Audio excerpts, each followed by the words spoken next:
Administrata e presidentit Amerikan Donald Trump publikoi 80.000 faqe dokumente sekrete në lidhje me vrasjen e presidentit John Kennedy në vitin 1963.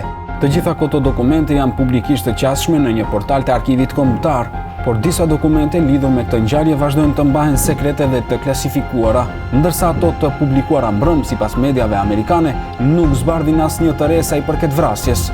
Atëherë cili është qëllimi për deklasifikim të një pjese të dokumenteve, ndërsa një pjesë tjetër të mbetet sekrete? Shumë komentues në rrjetet sociale e shohin si shumë të dyshimtë momentin e publikimit.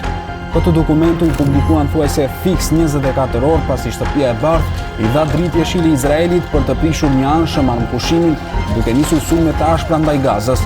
Më shumë se 400 persona u vranë vetëm në ditën e parë të sulmeve izraelite, shumë prej tyre fëmijë.